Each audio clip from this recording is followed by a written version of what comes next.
નમસ્કાર વિદ્યાર્થી મિત્રો। તો ચાલો આપણે આજે પ્રવેગ વિશેની માહિતી મેળવીએ। તો પ્રવેગ કોને કહેવાય? સૌથી પહેલા તો ઓકે, ચેપ્ટર 3 ની અંદર આપણે અભ્યાસ કર્યો તે મુજબ પ્રવેગ છે એટલે શું? ઓકે, સદિશ સ્વરૂપે આપણે સરેરાશ પ્રવેગની વ્યાખ્યા સદિશ સ્વરૂપે સરેરાશ પ્રવેગ અને તત્કાલીન પ્રવેગ સમજાવો। ઓકે, આપણે અહીંયા સદિશ સ્વરૂપે સરેરાશ પ્રવેગ અને તત્કાલીન પ્રવેગ છે એ સમજવાના છે મિત્રો। તો જોઈએ કે કેવી રીતે આપણે સરેરાશ પ્રવેગને વ્યાખ્યાયિત કરી શકીએ। ઓકે મિત્રો, તો સૌપ્રથમ આપણે વાત કરીએ તે મુજબ કે સરેરાશ પ્રવેગ તત્કાલીન પ્રવેગ એ શું છે ને વ્યાખ્યાયિત કરવા માટે આપણે અહીંયા સૌથી પહેલાં પ્રવેગની વ્યાખ્યા જોઈએ। તો વ્યાખ્યા આવી થાય કે વેગમાં થતા ફેરફારના સમય દરને એવું કે વેગમાં થતા ફેરફાર એટલે કે ડેલ્ટા વી ના વેગમાં થતા ફેરફારના સમય દર એટલે કે ડેલ્ટા ટી ના ગુણોત્તરને પ્રવેગ કહે છે। ઓકે, આપણે સદિશ સ્વરૂપે પ્રવેગનું નિરૂપણ કરવું હોય તો XY સમતલમાં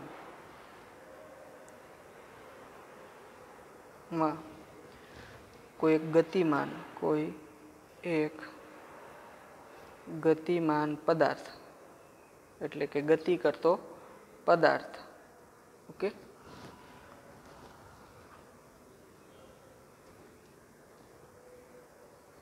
માટે સરેરાશ પ્રવેગ એ તેના વેગના ફેરફાર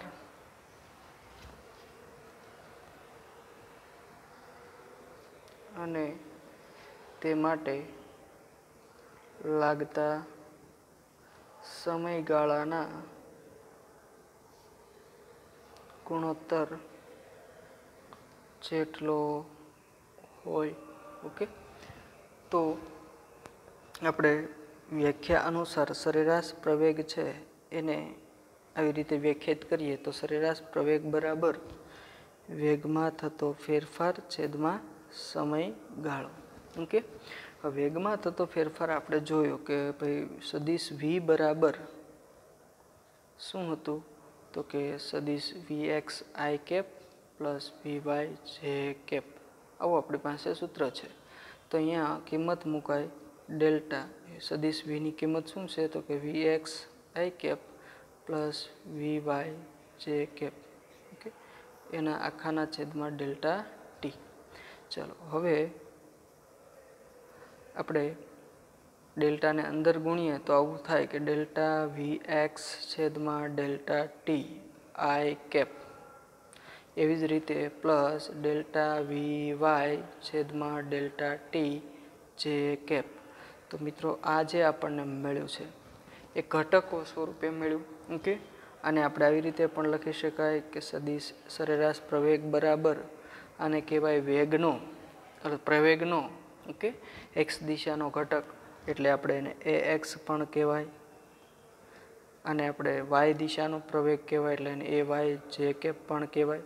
તો આ જે સમીકરણ આપણને મળ્યું એ સરેરાશ પ્રવેગનું સમીકરણ મળે છે, જેમાં યાદ રાખો કે એ એક્સ બરાબર શું છે? તો કે ડેલ્ટા વી એક્સ છેદમાં ડેલ્ટા ટી અને આપણે કહેવાય વેગના એક્સ દિશાના ઘટકનો સમયની સાપેક્ષે ફેરફાર જેને આપણે કહેવાય પ્રવેગનો એક્સ દિશાનો ઘટક ઓકે અને એવી જ રીતે એ વાય બરાબર થાય ડેલ્ટા વી વાય છેદમાં ડેલ્ટા ટી, જે વાય દિશાનો ઘટક આપણને દર્શાવે છે. ઓકે, ચાલો હવે આપણે સરેરાશ પ્રવેગ મેળવો. ઓકે, સરેરાશ પ્રવેગને એના ઘટકો સ્વરૂપે આપણે દર્શાવવો હોય તો કેવી રીતે દર્શાવી શકાય એ આપણે જોયું. ત્યારબાદ સદિશ સ્વરૂપે આપણે દર્શાવ્યા બાદ હવે સમતલમાં ગતિ જ્યારે થતી હોય ત્યારે આ પ્રવેગને તત્કાલીન પ્રવેગના સ્વરૂપમાં દર્શાવવો હોય તો કેવી રીતે દર્શાવી શકાય એ પણ આપણે સમજી લઈએ.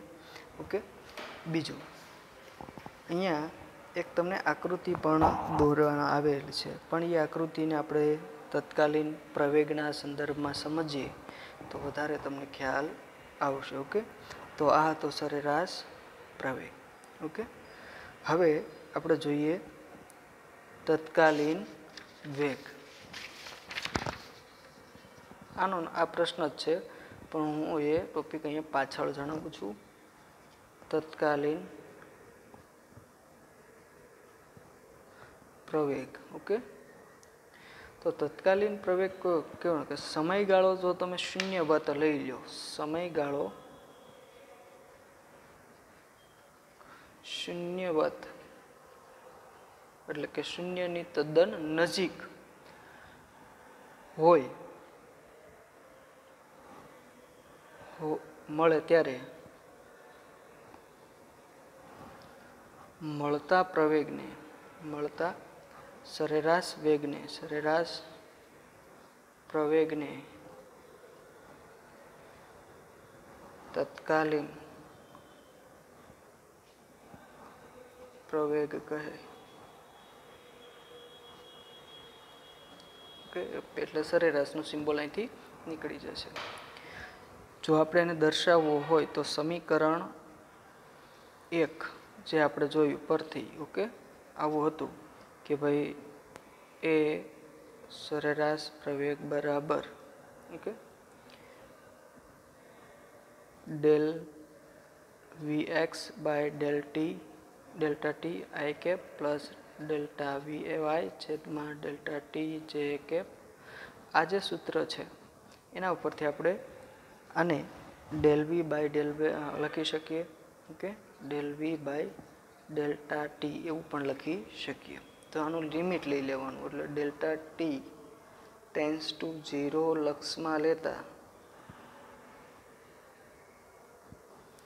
મળતા પ્રવેગને તત્કાલીન પ્રવેગ કહે છે. તો આપણે આનું તત્કાલીન મૂલ્ય લેવા માટે તત્કાલીન પ્રવેગ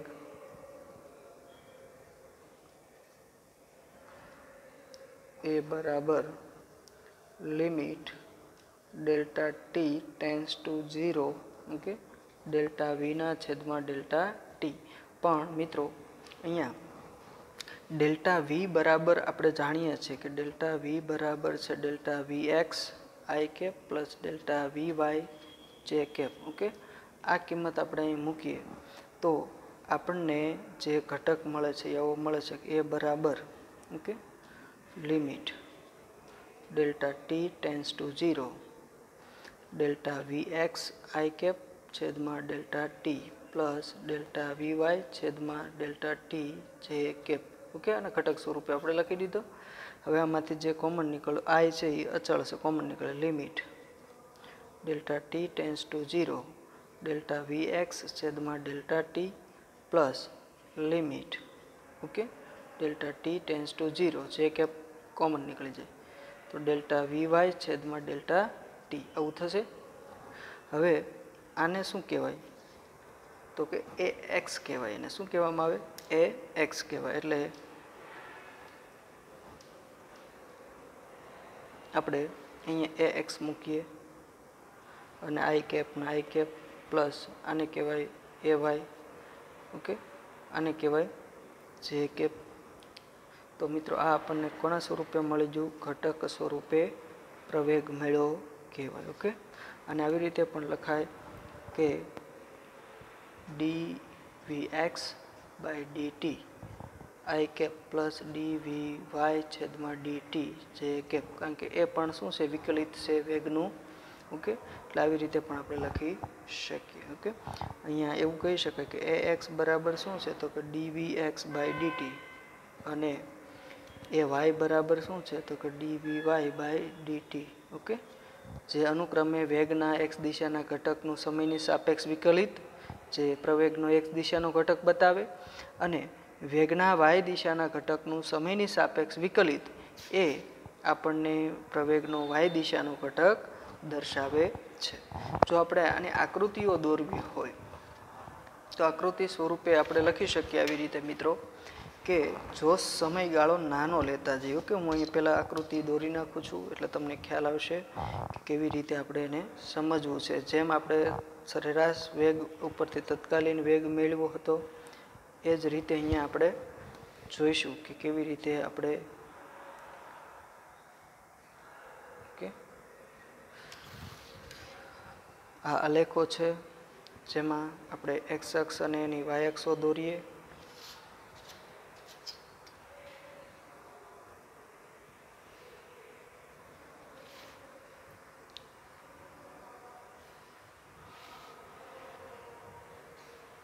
ઓકે, તો અહીંયા એક્સ અક્ષ વાય અક્ષ, એક્સ અક્ષ વાય અક્ષ, એક્સ અક્ષ વાય અક્ષ. ઓકે, એક્સ અક્ષ અને વાય અક્ષ, ઉગમ બિંદુ ઓ. ચાલો મિત્રો, હવે એક કણ છે એ દાખલા તરીકે કોઈ એક માર્ગ હું અહીંયા દર્શાવું. પ્રથમ આકૃતિની અંદર હું એ કણનો જે માર્ગ છે એ કંઈક આવો છે. ઓકે,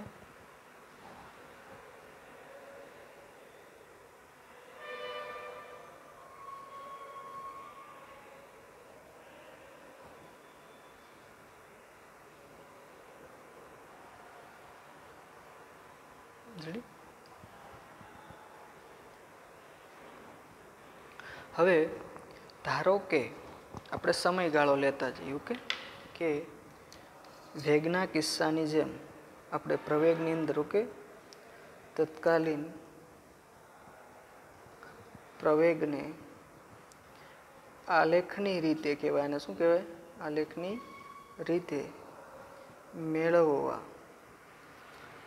પદાર્થના ગતિપથ, આ એનો ગતિપથ છે, ગતિપથ પર delta T1, delta T2, delta T3, જેમાં ડેલ્ટા T1 મોટો છે.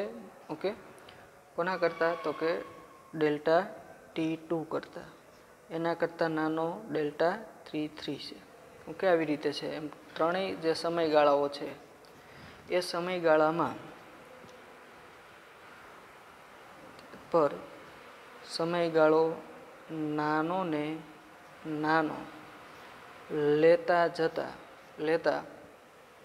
કણ ગતિપથ પર P1, P2, P3 જેવા બિંદુઓએ હોય, અને તેના આધારે કણનો તત્કાલીન વેગ મળે. ઓકે, તો આપણે તત્કાલીન વેગ કેવી રીતે મળે એની ચર્ચા. તો આલેખની રીતથી આપણે મેળવવા માટે અહીંયા સમયગાળો મેં જુદો. જો ધારો કે કોઈ કણ આ સમયે અહીંયા છે, આપણે જોઈએ કે કણ માની લો કે અહીંયા P બિંદુ પાસે છે. ઓકે, હવે P બિંદુ પાસે કણ હોય ત્યારે આપણે એનો વેગ છે, આ જે આલેખ છે એમાં એનો વેગ છે એ કેવી રીતે મેળવાય, તો કે આપણે P બિંદુમાંથી છે ને સ્પર્શક દોરવાનો. શું દોરવાનો? સ્પર્શક દોરવાનો. તો આ આપણે સ્પર્શક દોર્યો કહેવાય.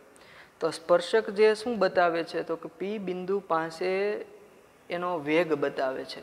ઓકે, હવે માની લો કે એ કણ અમુક સમય પછી અહીંયા પહોંચી જશે, એને આપણે P1 બિંદુ કહીએ.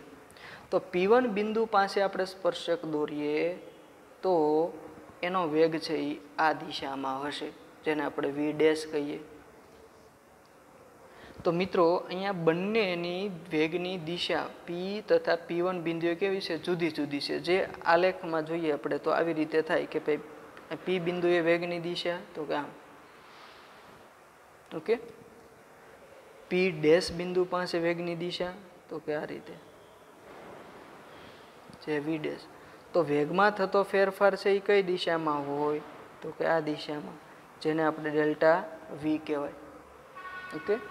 આ આપણો કયા સમયગાળા? ડેલ્ટા T1 સમયગાળામાં છે. હવે કણ છે એ દાખલા તરીકે બીજી આકૃતિમાં પી પર છે, એટલે પી બિંદુમાંથી સ્પર્શક દોરવો હોય તો આમ થાય. ઓકે. હવે માની લો કે P1 બિંદુ પાસે કણ નથી, પણ આપણે સમયગાળો કેટલો ઘટાડી દીધો અને T2 કરી દીધો, એટલે કણ છે એ P થી P1 સુધી પહોંચશે નહીં, પણ એનો અહીંયા કંઈક છે, અને આપણે P2 નામ આપીએ. તો P2 બિંદુમાંથી સ્પર્શક આમ દોરાય તો વેગની દિશા આમ થાય. અહીંયા આપણે એને આકૃતિ દોરવી તો બિંદુમાંથી વેગનો સદિશ આમ છે વી, અને પેલો સદિશ છે એ આ રીતે છે. ઓકે. તો આપણે એનો પરિણામી જે વેગ છે ડેલ્ટા વી આ દિશામાં થશે. હજી મિત્રો આપણે પી બિંદુ અહીંયા છે ત્યારે વેગની દિશા આમ હોય સ્પર્શકની દિશામાં. સમયગાળો ઘટાડીને ડેલ્ટા T3 કરી નાખીએ તો કણ છે એ ક્યાં આવી જશે? તો કે P3 બિંદુ પાસે આવે. P3 બિંદુ પાસે આપણે સ્પર્શક કેવી રીતે દોરી શકીએ? તો કે આવી રીતે દોરી શકીએ. ઓકે. અને સ્પર્શક દોરીએ તો આપણો બિંદુ આવી રીતે મળે, આ વી અને આ વી ડેશ છે. તો એનો જે ડેલ્ટા વી છે એ આવી રીતે મળે. એવી જ રીતે માની લો કે આપણે પી બિંદુ છે, ઓકે, ત્યાં વેગની દિશા આ રીતે છે, અને બીજું જે બિંદુ હશે એ પણ ત્યાં જ લઈ લે, એટલે અહીંયા કઈ પરિસ્થિતિ થઈ? તો કે ડેલ્ટા ટી છે એ ટેન્સ ટુ 0 લક્ષમાં થઈ ગયો, શૂન્યની તદ્દન નજીકનો વેગ આવી ગયો. તો એવા સમયે કણ છે એ ગતિ કરી શકે નહીં, એટલે પી બિંદુ અને બીજું જે બિંદુ હશે એ પણ ત્યાં જ હશે. એટલે અહીંયા વેગની જે દિશા છે એ પરિણામે આ જ રહેશે, અને પ્રવેગ જે છે એ હંમેશા વેગને કેવો હશે? ત્યારે લંબ રૂપે ઉપરની દિશામાં હશે. ઓકે. તો આમ આપણે જેવી રીતે સરેરાશ વેગ ઉપરથી તત્કાલીન વેગમાં સમયગાળો નાનો ને નાનો લેતા ગયા, એમ એમ આપણને મૂલ્ય છે એ તત્કાલીન વેગની નજીક મેળવ્યું. એમ અહીંયા સરેરાશ વેગ ઉપરથી આપણે તત્કાલીન પ્રવેગ શોધવો હોય તો અહીંયા વેગમાં થતા ફેરફાર છે એના માટે સમયગાળો આલેખ ઉપર ઘટાડતા જવાથી આ જે પી અને P1 બિંદુનું વચ્ચેનું અંતર પી તથા P2, પી તથા P3 અને પી એમ ક્રમશઃ ઘટતા ક્રમનું મળે છે. અને આવા સંજોગોમાં એના બે ઘટકો હોય. ઓકે. હા, જેને હું અહીંથી દર્શાવું છું. એક ઘટક આ સદિશ વી છે, રેડી? એનો એક દિશાનો ઘટક એને Vx કહેવાય, આઈ કેપ, અને બીજો જે ઘટક છે એને Vy કહેવાય, જે કેપ. એટલે x દિશાનો અને y દિશાનો, અને આ એનો ખૂણો થાય. અને ખૂણો શોધવો હોય તો આપણે મેળવી શકીએ tan થીટા સૂત્રનો ઉપયોગ કરીને. તો આવી રીતે મિત્રો આપણે આલેખની રીતે એ મેળવી શકીએ. બીજું પ્રવેગ છે તત્કાલીન પ્રવેગ, ઓકે, એને આપણે આટલી રીતે દર્શાવીએ કે જો આપણે d/dt of dx by dt, જેને સંકેતમાં આપણે x ડબલ ડોટ પણ દર્શાવી આવી રીતે. આનો મતલબ શું થાય કે સ્થાનનું સમયની સાપેક્ષ દ્વિતીય વિકલિત. ઓકે. જો તમે સ્થાનનું સમયની સાપેક્ષ બે વખત વિકલન કરો તો શું બતાવે? પ્રવેગ બતાવે. અને આપણે dx/dt ને શું કહેવાય? v પણ કહેવાય, એટલે dv/dt પણ લખાય. તો એ શું કહેવાય આને? તો કે વેગનું સમયની સાપેક્ષ વિકલન. ઓકે, એક વખત. તો એ પણ આપણને શું બતાવે? તત્કાલીન પ્રવેગ દર્શાવે છે. આમ તત્કાલીન પ્રવેગ છે આ રીતે દર્શાવાય. અને આપણે ટૂંકમાં આવું લખવું હોય તો લખાય d2x/dt². ઓકે, એમ પણ લખી શકાય. તો મિત્રો આપણે આવી રીતે જુદા જુદા સમયગાળાઓ લઈ અને વેગ અને પ્રવેગની માહિતી છે એ મેળવી, જેમાં આપણે 3 પદ્ધતિ જોઈ: સરેરાશ પ્રવેગ, ઓકે, તત્કાલીન પ્રવેગ અને આલેખની રીતે, ઓકે, આલેખની રીતથી આપણે તત્કાલીન પ્રવેગ કેવી રીતે વ્યાખ્યાયિત કર્યો, આ સમજૂતી આપણે અહીંયા જોઈ છે. ઓકે, એટલે દરેક વિદ્યાર્થી મિત્રો છે એ આલેખની રીતથી કેવી રીતે પ્રવેગ મેળવી શકાય એનો પણ ખ્યાલ રાખશે. ઓકે, અને એમાં આપણે વેગના અથવા તો એની વચ્ચેનો ખૂણો શોધવો હોય આ થીટા, તો એ થીટા શોધવા માટેનું સૂત્ર છે tan થીટા બરાબર વીવાયના છેદમાં વીએક્સ. જો કે અગાઉ થીટા બરાબર tan ઇનવર્સ આપણે મૂકી અને વી છેદમાં વીએક્સ એમ મેળવી શકીએ. તો આવી રીતે આપણે મેળવી શકશું મિત્રો. ઓકે, વેગના ઘટકો વચ્ચેનો ખૂણો. તો આવી રીતે મિત્રો આપણે લેક્ચર છે એ તત્કાલીન પ્રવેગ, સરેરાશ પ્રવેગ એની વાત કરી, અને હવે પ્રવેગી ગતિના સમીકરણો જોશું.